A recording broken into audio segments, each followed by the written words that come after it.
Bonjour à tous. Alors avec l'aide d'Hachem, on va continuer les cours que l'on a l'habitude de faire chaque semaine.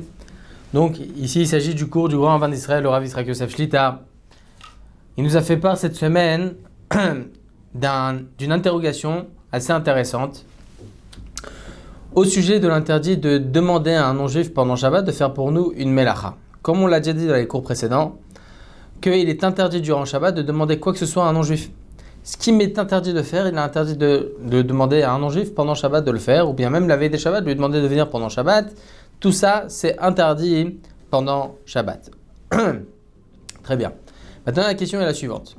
Il y a eu une histoire comme ça, le Rav Yitzhak Yosef. Une fois, il est parti à Sao Paulo, au Brésil, pour donner plusieurs shiurim. Et là, il arrive vendredi soir, il va pour aller donner Shabbat après-midi, il va pour donner shiur à la synagogue le Shabbat midi. Il y avait une assez longue marche. Et là, il commence à pleuvoir, une pluie torrentielle. Là-bas, il y avait un non-juif qui était présent. Il a tout de suite vu un rabbin avec un beau chapeau comme ça, passer dans la rue. Il a vu qu'il était en train de... Il était aspergé comme il faut par la pluie. Et le goy, une personne assez importante, du moins parce qu'il a vu un rabbin, il a voulu l'honorer, il a pris son parapluie, il le a mis au-dessus de sa tête jusqu'à la synagogue. C'était pendant Shabbat. Alors la question est la suivante. Premièrement, est-ce interdit de profiter d'une telle melacha? Le non-juif, il vient, il me met le parapluie au-dessus de ma tête. Est-ce que c'est permis d'en profiter ou pas? Deuxième problématique, d'ailleurs c'est la racine de la problématique, c'est quoi l'interdit du parapluie pendant Shabbat? Est-ce un interdit vraiment? Est-ce que s'il est ouvert depuis la veille de Shabbat, ça serait permis? Et troisième problématique, on est dans un endroit, Sao Paulo au Brésil, il n'y a pas de hérouve. Est-ce qu'on peut s'y tenir par un non-juif? Est-ce qu'on peut ne pas s'y tenir? Voilà toutes les trois interrogations. Tout d'abord, on va essayer d'élucider le problème du parapluie pour que les choses soient claires, nettes, précises, comme il faut. Il est rapporté comme ça que Binyan Arai, c'est-à-dire de construire de manière branlante, de quelque chose qui va pas rester fixe, c'est interdit midei Rabbanan. C'est interdit pendant Shabbat de le construire. Maintenant, le Yerushalmi, il vient nous apprendre, il dit Binyan Lesha'a Asur. C'est quoi Binyan Lesha'a? Lorsqu'on fait une construction limitée, une construction qui ne va pas durer sur le temps, c'est même pas qui ne va pas durer sur le temps, c'est qu'on sait très bien qu'on va retirer cette construction-là. Alors il dit le Yerushalmi, c'est interdit. C'est interdit. Et pourtant, il y a écrit comme ça, Vaechanu, c'est-à-dire que lorsque le peuple juif il était dans le désert, ils se sont installés. Ils se sont installés dans plusieurs campements. Et là-bas, les campements qui étaient rapportés, il y avait le Beth Amikdash, il y avait le Mishkan, etc. Le Mishkan il était présent, c'est comme un Beth Amikdash qui était transportable. Donc, le peuple juif, à chaque fois qu'il campait dans un endroit, il construisait là-bas le Mishkan. Il plaçait là-bas le Mishkan. Très bien. Maintenant, on sait très bien que toutes les melachot, tous les travaux qui nous sont interdits pendant Shabbat, on les apprend du Mishkan. Ce qui a été fait au Mishkan, il nous est à nous interdit de les faire durant Shabbat. Donc si on assimile ça au Mishkan, une construction, qu'est-ce qui a été construit au Mishkan? Eh bien on construisait comme des paravents comme ça au-dessus, etc. Comme ça c'est écrit. Donc ces paravents-là, toute cette construction-là, elle était limitée par le temps. On savait très bien qu'on allait se déplacer, qu'on allait déménager de l'endroit. Donc on voit que c'est considéré comme étant binyan, bonnet, construction. Et pourtant, le Khatam Sofer, il nous dit, le grand rabbin d'Hongrie à l'époque, il y a à peu près 300 ans, 200 ans, il dit comme ça, le Khatam Sofer, c'est uniquement selon l'avis du Yerushalmi. Selon l'avis du Talmud Bavli, c'est permis. Tout ce qui est limité par le temps, si c'est une construction qui n'est pas durable, ok, donc c'est permis. Comme ça, il pense le Khatam Sofer. Selon cela, il dit le Khatam Sofer, ça voilà, on a compris la racine de la problématique. Selon cela, le Khatam Sofer il nous dit, étant donné que Binyan Lesha'a lo ave Binyan, étant donné qu'une construction qui ne va pas durer sur le temps, c'est pas considéré comme étant une construction, donc en fin de compte, un parapluie durant Shabbat, c'est permis. Comme ça, il dit le Khatam Sofer. Pour quelle raison? Parce que là, la problématique du parapluie, c'est quoi? C'est que ça va faire effet d'une tente, comme une construction qui va être au-dessus de ma tête. Donc, on comprend bien, selon Khatam Sofer, pourquoi ça serait permis. Mais il faut savoir que la plupart des Acharonim, ils ne sont pas du même avis. Et on va comprendre les choses au fur et à mesure que l'on va avancer. On va rapporter de l'avis des commentateurs et des poskim qui contredisent le Khatam Sofer. On va expliquer leur opinion à eux. Mais en tout cas, maintenant, on vient de comprendre le Yesod, c'est-à-dire la racine de l'interdit. Il faut savoir que le Rif pense que l'interdit de Oel Arai, faire une tente, faire une tente, mais qui ne va pas durer sur le temps, qu'on va retirer dans 1 heure, 2 heures, un jour, donc ça s'appelle Oel Arai. Le Rif, il nous dit c'est un interdit de la Torah. Le Rambam, quant à lui, dit non, c'est uniquement l'interdit des Rabbanan, uniquement un interdit d'ordre rabbinique. On va comprendre par la suite aussi c'est quoi l'importance de connaître si c'est d'ordre rabbinique ou bien de la Torah. Ça aussi, Bezrat Hashem, on va comprendre.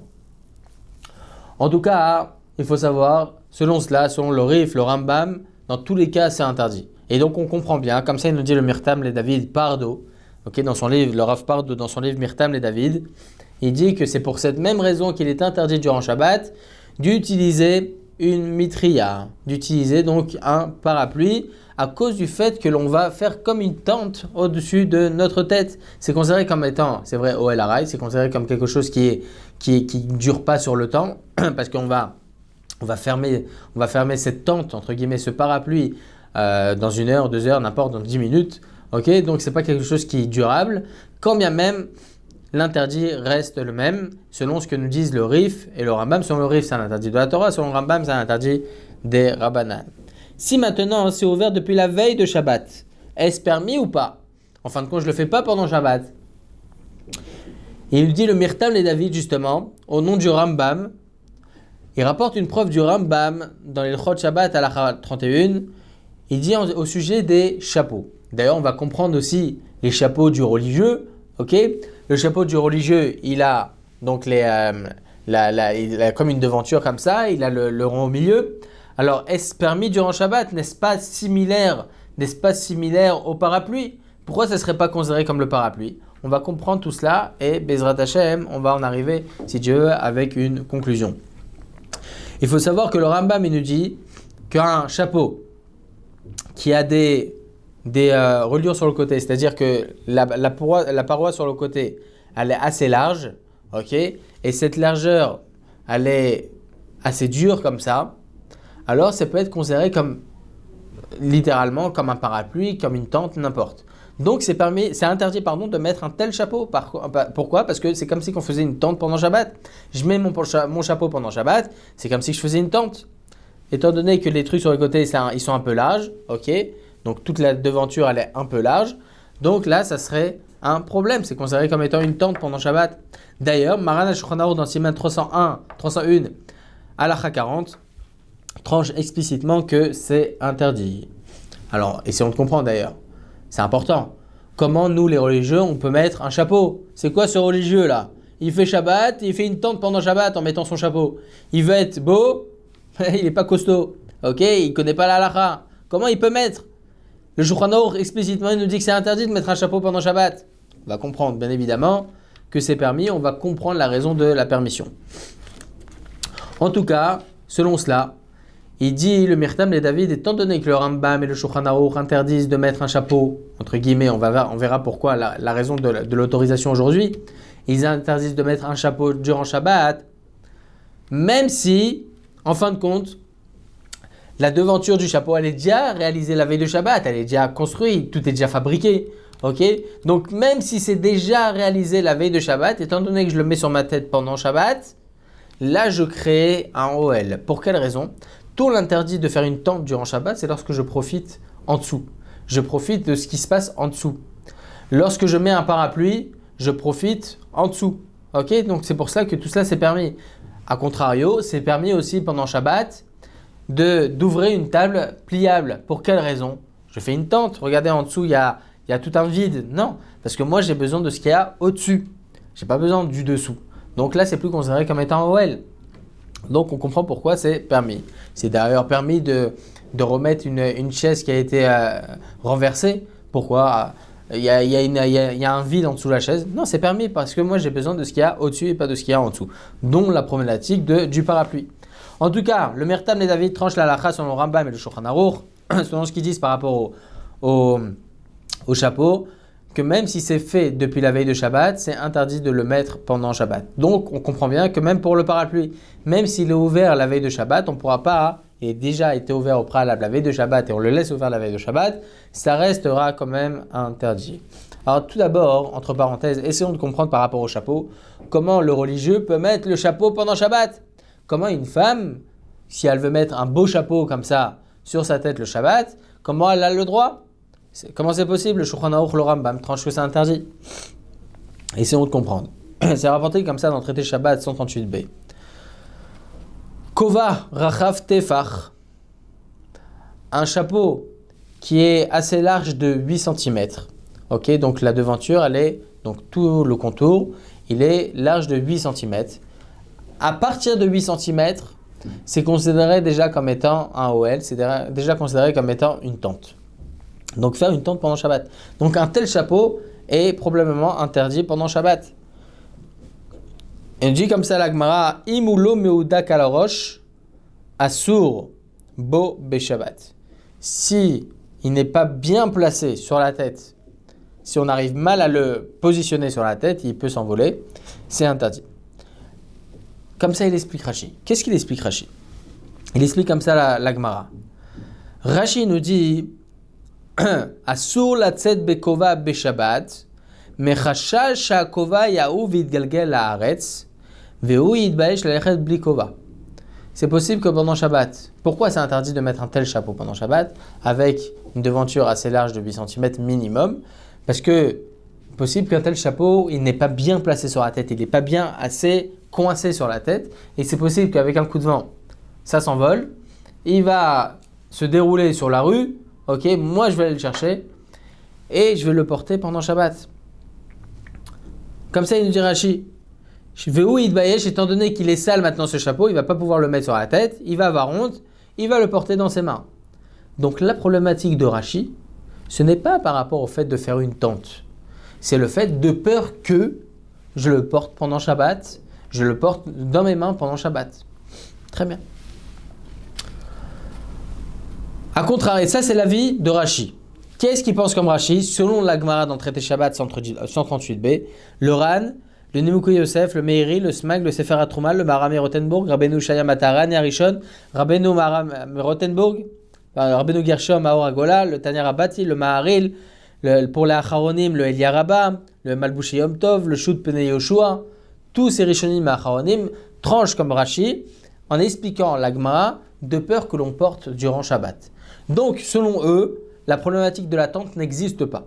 Très bien, ça c'est l'avis de Rashi selon la Gemara dans Shabbat. A contrario, Tosfot ne pense pas comme ça. Tosfot, justement, dans la même Gemara 138b, il dit comme ça au nom de Rabbeinu Hananel, et c'est aussi l'avis d'ailleurs de Rabbeinu Tam, que l'interdit de sortir avec un chapeau assez large, minimum de 8 cm, c'est pas par rapport de peur qu'il va s'envoler durant Shabbat et je vais le porter dans mes mains. C'est pas ça. Tout le problème, c'est à cause Oel Arai Asur, à cause du fait que là, je crée une tente. C'est vrai que cette tente-là ne va pas me durer parce que lorsque j'arrive à la maison, je le retire. L'Oméjané, l'interdit reste le même. C'est pour ça qu'il est interdit durant Shabbat de porter un chapeau. D'ailleurs, on peut comprendre comme ça du Rambam, du Rosh, du Rahavaya, de Rabbeinu Yerucham, du Orzarua, du Ochot Chaim, du Kolbo, du Ohen Moed. Tout cela pense que l'interdit de porter un chapeau large de minimum 8 cm durant Shabbat est selon la problématique de OL, créer une tente durant Shabbat. Donc, on a un assez vaste choix de Rishonim et de Acharonim qui pensent que la problématique ce n'est pas ça, dont l'avis de Rashi qui pense de peur qu'on va le porter dans un endroit public. Alors que selon le Tosfot et beaucoup d'autres Rishonim, eux ils pensent que la problématique, non, c'est pas ça, c'est le problème de OL, de faire une tente. Donc selon Rashi, il n'y a pas de problème de faire une tente comme cela durant Shabbat. Pour ce qui est du Shulchan Aruch, c'est très intéressant. Shulchan Aruch, dans deux endroits différents, il rapporte les deux explications. Siman 301, halakha 40, il dit Kova sheu mitpashet le'alan merosho tefach, asur la'aniro berosho afilu babait, mishum OL. Donc, il nous dit, Shulchan Aruch, interdit de porter durant Shabbat un chapeau qui est large de minimum 8 cm. Interdit donc de le positionner sur sa tête sur sa tête. Même à la maison, il nous rajoute le Shulchan Aruch, même à la maison, Mishum Oel. Parce que là, je fais une tente. C'est comme si je faisais une tente et c'est interdit de faire une tente durant Shabbat. Donc on voit selon ce Shulchan Aruch, il semblerait qu'il pense comme l'avis des Tosafot, du Rambam, que l'interdit de porter un chapeau durant Shabbat, c'est à cause de la problématique de Oel, faire une tente. Et pourtant, le même Siman 301, halakha 41, donc une halakha après, il dit comme ça, la tset be Shabbat bekova sheberosho asu la gin mipne achama, un chapeau que l'on met sur sa tête pour se protéger du soleil, yesh misho oser mishum de chayshinan sheagbieu aruach mirosho va'atel atuye arba amod bershut arabe. De peur qu'on en arrive à le porter dans un endroit public pendant Shabbat. Selon ce Shulchan Aruch là, il semblerait que son avis se penche plus comme l'avis de Rashi. Donc, on a deux Shulchan Aruch qui rapportent les deux raisons de l'interdit. La raison des Tosafot et la raison de Rashi. Comment il tranche le Shulchan Aruch? Il semblerait que le Shulchan Aruch tranche comme l'avis des Tosafot, que la problématique c'est Oel. La problématique c'est faire une tente durant Shabbat, de porter un chapeau pendant Shabbat avec une assez large devanture de 8 cm minimum, ça serait un problème à cause de l'interdit de Oel. Mais en fin de compte, on ne sait pas réellement c'est quoi l'avis du Shulchan Aruch, comme l'avis de Rashi ou comme l'avis des Tosafot. Alors, il faut savoir, celui qui étudie d'ailleurs, c'est important de mettre ça aussi en valeur. À chaque fois, je le mets en relief, l'importance de l'étude de la halakha. Ce n'est pas uniquement se suffire d'une étude simple du Shulchan Aruch ou bien du Mishnah Berurah. Bien évidemment, c'est très important le Mishnah Berurah. Une étude du Mishnah Berurah, c'est extraordinaire. Le Chafetz Chaim, il a fait un travail magnifique et extraordinaire. Mais si on se suffit uniquement de cela, on ne pourra pas arriver à une conclusion halachique, halakha lemaaseh. Pour en arriver, comment on fait maintenant dans telle et telle situation? Non, on ne peut pas en arriver à cela. Pourquoi? Parce qu'encore une fois, l'étude du Shulchan Aruch, du Mishnah Berurah n'est pas suffisante. Regardez tout ce qu'on a rapporté ici. La problématique de porter un chapeau. La problématique, il faut la comprendre. Porter un chapeau, pourquoi c'est pas considéré comme Oel? Pourquoi pas assimiler cela au parapluie? Pourquoi? Si on devrait autoriser les chapeaux, on devrait autoriser aussi les parapluies. Alors, essayons de comprendre. D'où l'importance d'une étude approfondie de la halakha, ce que j'essaye avec l'aide d'Hachem de le faire le plus simplement possible et le plus clairement possible. En tout cas, voilà, on a l'avis des Rishonim, Rashi, que la problématique de porter un chapeau avec une devanture assez large de minimum 8 cm, c'est de peur qu'on va le porter pendant Shabbat par le fait qu'il va s'envoler. Et selon Tosfot, non, c'est pas ça, c'est à cause de la problématique de faire une tente. Interdit durant Shabbat de faire une tente. Alors, faire une tente qui est limitée par le temps, que l'on ne va pas garder. Alors évidemment, c'est un interdit des Rabbanan, comme on a dit au préalable, selon le Rambam, selon la plupart des Rishonim, selon ce qu'elle a créé la Gemara que Oel Arai à Sour, lorsque la Gemara nous dit que faire une tente, une construction vraiment limitée par le temps, alors c'est un interdit des Rabbanan. C'est vrai que le Rif lui pense que c'est de Horaïta, mais pour ce qui est de la halakha, il faut savoir que ça reste des Rabbanan, un interdit des Rabbanan. Mais d'où l'importance de connaître et de savoir que selon Tosafot, l'interdit de porter un jabot, c'est à cause du fait que c'est un OL. C'est vrai que c'est limité par le temps parce que je vais le reposer en arrivant à la maison, mais quand bien même, ça reste un interdit des Rabbanan. En tout cas, voilà, l'avis de Rashi, l'avis de Tosfot. Le Shulchan Aruch rapporte les deux raisons de l'interdit de porter le chapeau, Rashi et Tosfot. Pour ce qui est de la halakha, on ne sait pas. Shulchan Aruch, c'est vrai qu'il semblerait qu'il interdit, comme l'avis de Tosafot, de faire une tente. C'est considéré comme faire une tente. Mais en fin de compte, on n'est pas sûr. On ne connaît pas réellement l'avis du Shulchan Aruch. Alors il faut savoir comme ça, il y a écrit comme ça d'ailleurs dans le traité Avodah Zarah 7a, c'est écrit lorsque deux grands rabbanim se divergent au niveau des opinions halakhiques, on devra suivre celui qui est Gadol Bechokma ou Beminyan, celui qui est plus grand en sagesse et en nombre. Sagesse, c'est quoi? Bien évidemment, c'est la sagesse, l'étude de la halakha, l'étude des poskim, l'étude du Talmud, etc. Connaître un vaste panel de la Torah. Et Baminyan, c'est quoi? C'est le nombre d'élèves. C'est pas le nombre d'années, parce qu'il se peut qu'il y a un jeune homme de 30-35 ans qui est Baruch Hashem plus chacham, plus grand en Torah que peut-être une personne de 50 ans. Tout est possible. On peut trouver de tout. Ok? Donc, selon ce qu'il y a écrit dans cette Gemara, on comprend bien que Minyan c'est quoi? Chorma c'est quoi? C'est une sagesse lorsqu'on connaît un panel d'Halacha, un panel de Torah. Baruch Hashem, la Torah, elle est vaste, on connaît chaque domaine. Le Talmud Bavli, Yerushalmi, les Poskim, les Rishonim, les Achronim, les Geonim, etc., etc. Donc lorsqu'on fait une telle étude et qu'on a un tel approfondi, on comprendra avec Bezrat Hashem la conclusion halachique. Alors il faut savoir que oui, c'est autorisé de porter un chapeau pendant Shabbat. Pour quelle raison? On se tient sur 5 nekudot, sur 5 points. Le Maharaj Dam, dans Orach Chaim Siman 4, il dit comme ça, lui d'ailleurs, le Maharaj Dam, il était proche de la période à laquelle a vécu Rabbi Yosef Karo, le Beit Yosef. Il dit comme ça que tout l'interdit du chapeau qui est écrit dans la Gemara, c'est uniquement si pendant Shabbat, je suis Messader le Tefar. Ça veut dire quoi? Je fabrique en fait ces 8 cm. Le chapeau, il est présent, mais avant, il rajoutait des trucs, etc. Avant, il rajoutait même un petit élastique comme ça, avec un paravent. Et là, oui, ça peut être considéré comme étant OL. Pourquoi? Parce que je le fais pendant Shabbat. Si je le fais depuis la veille de Shabbat, il n'y a pas de problème. Selon le Maharaj Dam, il dit, selon ce qu'il y a écrit dans la Gemara, porter un chapeau interdit pendant Shabbat. À cause de quel problème? À cause des, justement, les 8 fachim, les 8 cm, le tefar, c'est-à-dire 8 cm, c'est uniquement lorsque je le crée pendant Shabbat. Mais si il est déjà préparé ce chapeau la veille de Shabbat, il n'y a pas de problème. Donc on a l'avis du Maharaj Dam. Il faut savoir que cet avis-là est aussi apprécié par l'avis du Noda Yehuda, il y a à peu près 250 ans, et le Yeshuot Yaakov, qui eux pensent toute la problématique du chapeau, c'est uniquement si on le fait pendant Shabbat. Si on ne le fait pas pendant Shabbat, qu'il est prêt depuis la veille de Shabbat, il n'y a pas de problème.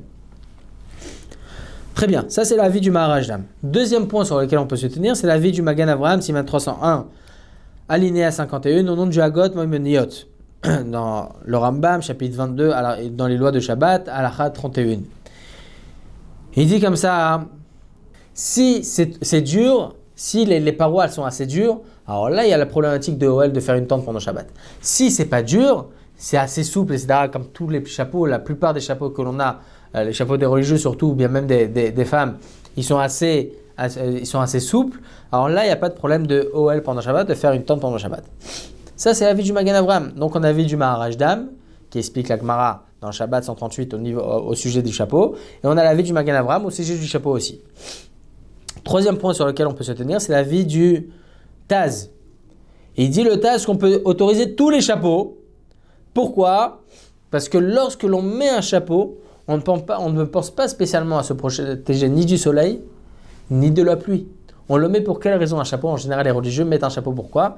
Par kavod, par honneur, c'est honorable de mettre un chapeau. On ne pense pas à se protéger de la pluie ni du soleil. D'ailleurs, pour la pluie, celui qui met un chapeau, le chapeau il s'éclate. Donc on n'a pas d'intérêt à ce qu'on se protège avec ce chapeau de la pluie. Donc étant donné qu'on ne pense pas ni au soleil ni à la pluie, donc c'est aussi permis. D'ailleurs, le Taz, il est suivi aussi par le Gaon Rabbeinu Zalman.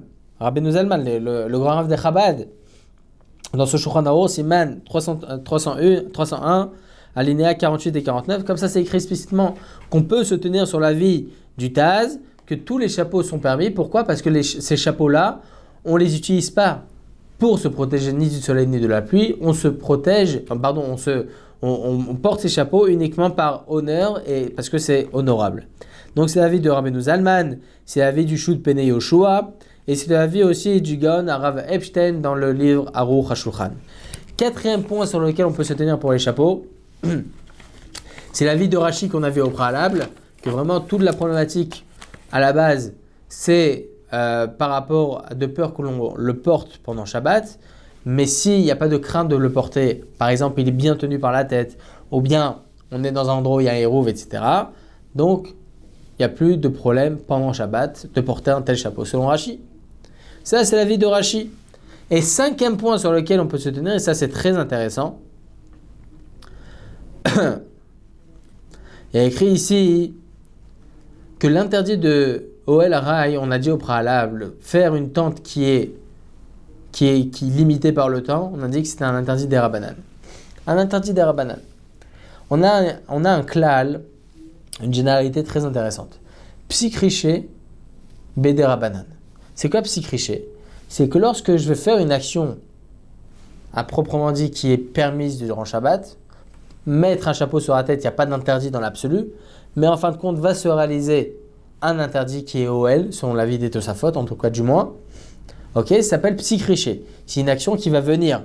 Pourquoi? Parce que je ne pense pas spécialement à me protéger ni du soleil, ni de la pluie. Au contraire, je fais ça uniquement par kavod, et parce que c'est honorable de mettre un chapeau durant Shabbat, ou même en semaine, mais en tout cas, c'est honorable de mettre un chapeau. Donc, je ne pense pas à l'interdit par lui-même.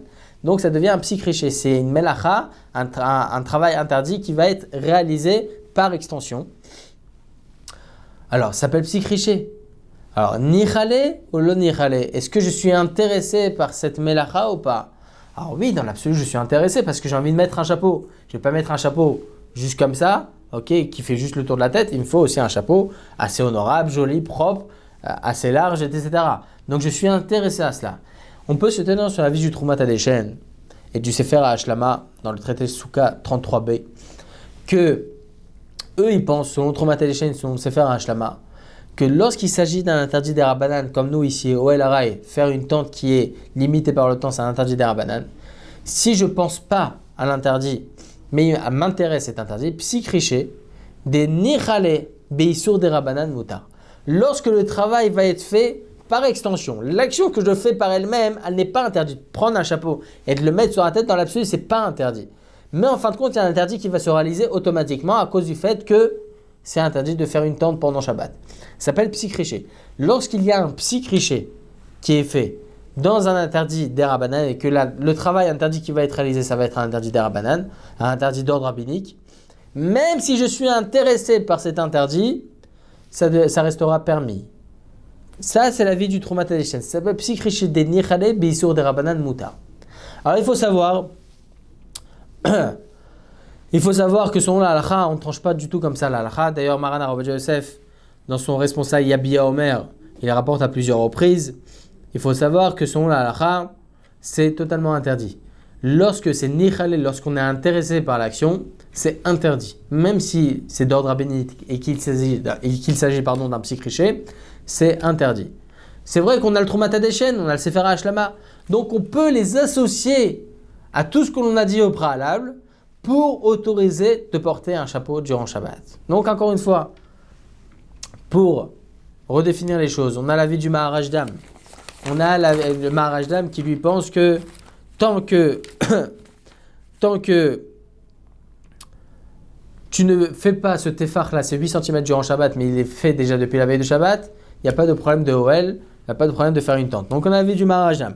On a l'avis du Magen Avraham qui lui dit que si les parois sont souples, il n'y a pas d'interdit de OL. On a l'avis du Taz qui lui pense que tous les kovaïm, tous les chapeaux sont autorisés parce qu'on ne pense pas à se protéger ni du soleil ni de la pluie en mettant. C'est uniquement par kavod, par honneur qu'on porte ces chapeaux. Donc on a l'avis du Taz. On a l'avis de Rashi qui lui pense qu'il n'y a pas du tout d'interdit de OL de porter un chapeau. C'est uniquement à cause du problème de peur qu'on va le porter pendant Shabbat. Dans un endroit donc, où il y a un hérouv, etc., il n'y a pas de problème parce qu'il n'y a pas d'interdit de OL. Et là maintenant on a l'avis du Troumat Hadeshen qui lui pense que ça s'appelle psychriché, même si c'est nichale, c'est permis durant Shabbat étant donné que c'est un issur des Rabbanan. Donc tous ces points-là, ces 5 points-là, on peut les associer pour autoriser à porter un chapeau durant Shabbat. Donc on a compris maintenant que le chapeau c'est permis durant Shabbat par rapport à toutes les raisons qu'on a dit au préalable, les 5 raisons, donc tout est nickel.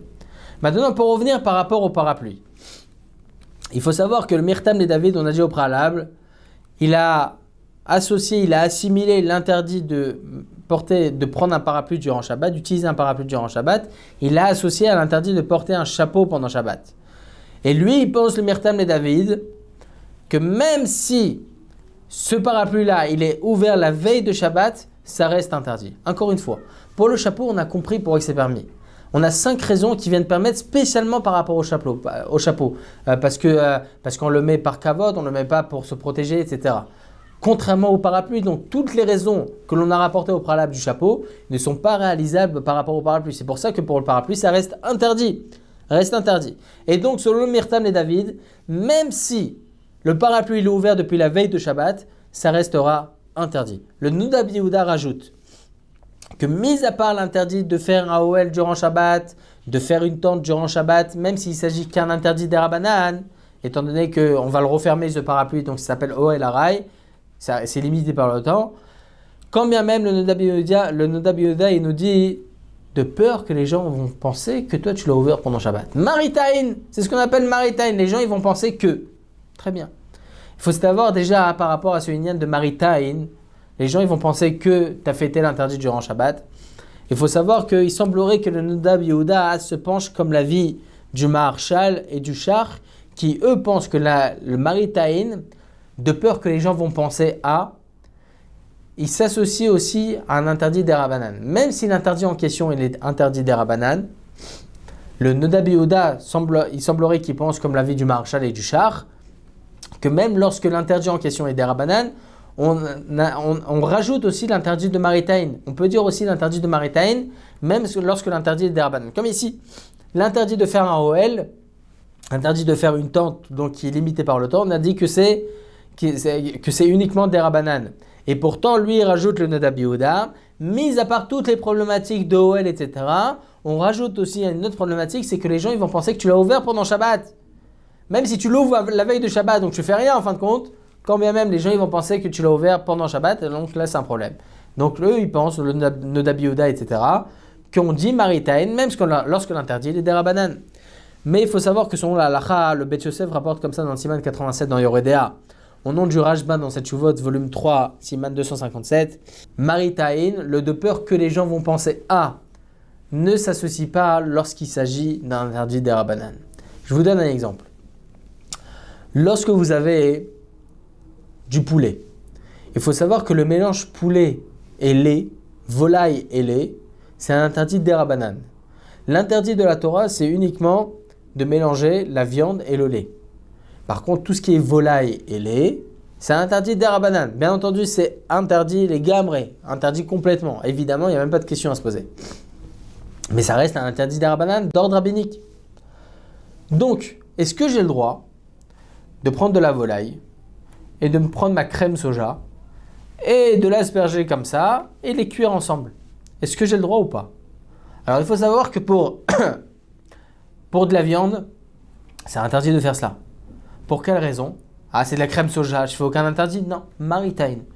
Chachamim, ils ont été kovei, ils ont fixé, de peur que les gens ils vont penser, ah, avant il n'y avait pas de la crème soja, il y avait plus du lait d'amande, du lait de noix, donc toutes ces choses-là existaient avant.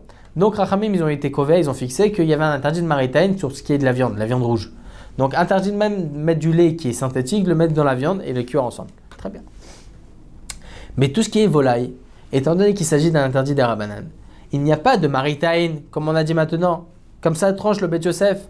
Pour cela il faut savoir, comme ça on tient la halakha, qu'on a le droit de prendre de la crème de soja, du lait de soja, et de l'asperger comme ça et de le cuire avec du poulet, de la volaille.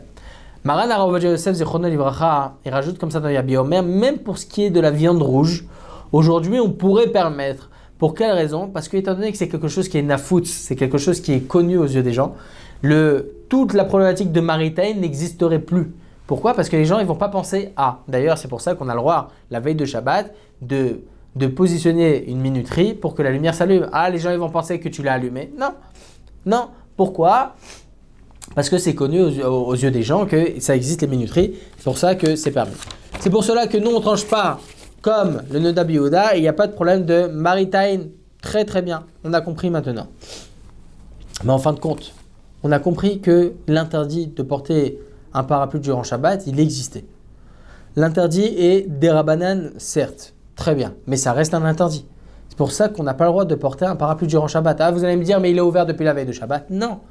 Lorsque je veux le prendre, ce parapluie-là, je veux le mettre au-dessus de ma tête, là, je vais créer le OL. Même si je ne l'ouvre pas pendant Shabbat, quand est-ce que je vais utiliser, en fin de compte, le sous-parapluie lorsque je veux le prendre dans mes mains la veille de Shabbat? Ok, pardon, pendant Shabbat. Donc là, l'interdit existe. C'est pour ça qu'il est interdit durant Shabbat de porter un parapluie. Mis à part, bien évidemment, dans les endroits où il n'y a pas de hérouve, ok, il n'y a pas de possibilité de porter, quand bien même l'interdit reste parce qu'il s'agit d'un parapluie. Ok, on a compris. Maintenant, est-ce qu'on a le droit avec un goy, avec un non-juif? Venez, on repart maintenant à notre interrogation primaire. Est-ce que ça serait permis de profiter d'un non-juif qui vient et qui me met un parapluie au-dessus de moi? Je lui ai rien demandé. Et est-ce que j'ai le droit, Bichlal, de lui demander ou pas? Alors il faut savoir que maintenant qu'on a défini la problématique du parapluie, on a bien compris qu'il s'agissait d'un Ohel Haraï. Il s'agissait donc d'une tente qui est limitée. Ok, c'est quelque chose qui ne va pas rester. Ohel Haraï, c'est un interdit des Rabbanan, comme tranche le Rambam. Très bien, c'est un interdit des Rabbanan. Donc, comme on l'avait dit dans les cours précédents, tout ce qui est interdit des Rabbanan, on appelle ça Jvout. Jvout, c'est un interdit des Rabbanan. Très bien. Lorsqu'on a deux Jvout qui sont présents face à nous, Jvout, interdit de porter un parapluie, de mettre un parapluie au-dessus de ma tête. Deuxième Jvout, interdit de demander à un non-juif durant Shabbat. Donc Jvout et Jvout bimkom tsar gadol. Lorsque j'ai deux Jvout, deux interdits des Rabbanan, je demande au non-juif de faire pour moi un interdit des Rabbanan. Jvout et Jvout, je suis dans une situation critique, la pluie elle ne s'arrête pas. J'ai le droit de lui demander pendant Shabbat. Jvout et Jvout bimkom tsar gadol. Je suis en souffrance, je ne peux pas, il y a de la pluie, comment je vais faire? Mes habits vont se tremper, comment je vais faire? Donc c'est pour ça que l'on a le droit, durant Shabbat, de demander à un non-juif de porter pour moi un parapluie.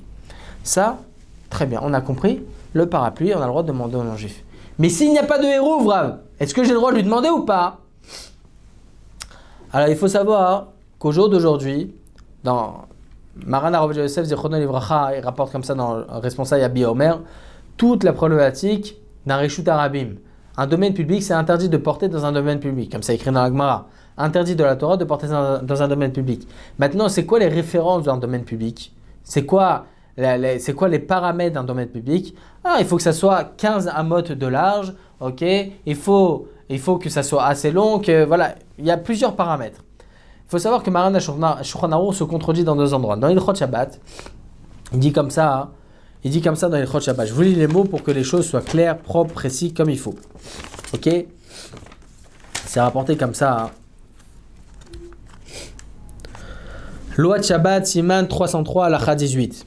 Rechovot shelanu em karmelit lo reshut arabim, vafilu shem rechavim tet zainama, ki lo bokim baem shishim ribo ish bechol yom. Aujourd'hui, nos rues sont considérées comme étant carmélites. C'est interdit de porter dans un tel domaine, mais uniquement d'ordre rabbinique. Ok, donc c'est plus considéré comme l'interdit de la Torah. C'est carmélite. Pourquoi? Parce qu'on n'a plus de domaine public réellement aujourd'hui dans nos rues. Même si en fin de compte, nos rues sont larges de 16 amos, c'est-à-dire de 8 mètres de large minimum. Pour quelle raison c'est pas considéré comme étant un domaine public? Parce qu'il n'y a pas 600 000 personnes qui passent par jour dans cette même rue. Comme ça, il tranche le Shulchan Aruch. Et pourtant, dans Hilchot Eruvin, Siman 345 Halacha 6, il écrit explicitement que si nos rues font 16 amot, c'est-à-dire 8 mètres de large, minimum, même s'il n'y a pas 600 000 personnes qui passent par jour, ça reste un Reshut Arabim de la Torah, ça reste un domaine public de la Torah, il est interdit de porter là-bas Mina Torah. Le Shulchan Aruch se contredit dans deux endroits différents. Loi de Shabbat et loi de Hérouv. Donc comment on tranche la halacha?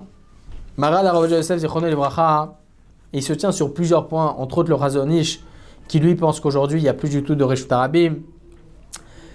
Et même s'il y a Reshut Arabim, peut-être que les seules 600 000 personnes qui passent, 600 000 personnes c'est un large public, donc il n'y a pratiquement plus. C'est possible que selon le Shulchan Aruch, il faut minimum 600 000 personnes pour considérer comme Reshut Arabim. Alors, comment on va tenir la halacha? Maran Arav Yosef Zichrono Livracha, il tranche que dans tous les cas, c'est interdit de porter dans un domaine où il n'y a pas de hérouv, évidemment. Mais il faut savoir que la nafkamina, la différence à l'achri se tiendra par rapport à ça. Il faut savoir que selon le Shulchan Aruch, faire un hérouv durant Shabbat, donc clôturer un endroit pour pouvoir porter dans cet endroit, il faut que ça soit uniquement avec une porte, avec une serrure, etc. Selon le Rama, non, ça suffit de faire uniquement le portique, c'est-à-dire uniquement deux barres et un fil au-dessus. Ça, c'est l'avis du Rama. Il faut savoir que selon le Shulchan Aruch, un tel hérouv ne marche aucunement dans un domaine public. Mais attention, un tel hérouv, ça peut marcher lorsqu'il s'agit d'un carmélite. Lorsqu'il s'agit d'un domaine public midérabanan, d'ordre rabbinique, donc comme carmélite, cette sourate apetach là, c'est-à-dire cet encadrement-là, marcherait même sur le Shulchan Aruch. Alors que s'il s'agit d'un domaine public, ça ne marche pas du tout, on ne peut pas se tenir du tout sur ce hérouv. Donc la nafkamina sera la suivante. Est-ce que aujourd'hui on considère nos rues comme étant des domaines publics de la Torah et donc faire un tel hérouv ça ne marche pas, donc comme ce qu'il y a en Israël? Ou bien est-ce considéré comme étant carmélite et donc on pourrait autoriser et se suffire d'un tel hérouv avec Tzurat HaPetar, avec juste le carré, ok, donc uniquement cet encadrement-là, comme la vie du Rama. Étant donné qu'on ne connaît pas réellement la vie du Shulchan Aruch, Maran Rav Yosef il dit comme ça, il dit celui qui veut être plus mékel et se tenir sur le hérouv ici en Israël, il peut se tenir en cas de besoin surtout, etc., etc. Surtout une femme avec une poussette, ou bien ce genre de situation. En tout cas, Maran Rav Yosef lui-même n'a jamais porté de sa vie. Pour ce qui est en dehors d'Israël où il n'y a pas de hérouv, est-ce qu'on considère l'endroit comme étant un domaine public de la Torah, ou bien des Rabbanan, ou bien Reshut Harabim, ou bien Carmélite? On ne sait pas. Étant donné qu'il y a plusieurs points sur lesquels on peut se tenir et se dire que vraiment aujourd'hui on n'a plus de Reshut Harabim, alors on peut même demander à un non-juif pendant Shabbat de porter pour nous un parapluie et de le mettre sur notre tête pendant Shabbat. Donc voilà, même dans un endroit où il n'y a pas de hérouv, on a le droit de demander on voit que la pluie commence, c'est une pluie torrentielle, on a besoin d'aller à la synagogue, on a le droit de demander à un non-juif, s'il te plaît, mets-moi le parapluie au-dessus de ma tête jusqu'à la synagogue. Voilà. Pour ce qui est de la halakha, on a tout compris pourquoi les chapeaux c'est permis durant Shabbat, pourquoi le parapluie c'est interdit pendant Shabbat et pourquoi il est permis de demander à un non-juif de prendre pour nous un parapluie pendant Shabbat et de le mettre au-dessus de notre tête. Baruch Adonai le'olam, amen va amen. Une question de halakha, besoin d'un conseil personnel? Avec le service Question au Rav, les rabbanim de Torah Box sont à votre disposition 24 heures sur 24, 6 jours sur 7 pour vous répondre et vous aider sur tous les sujets. Shabbat, couple, cacheroute, conversion, loi de deuil. Question au Rav, c'est 13 000 questions reçues chaque année et répondues par écrit sur le site Torah Box et par téléphone, un appel reçu toutes les 4 minutes. Question au Rav, un service exceptionnel, gratuit pour vous.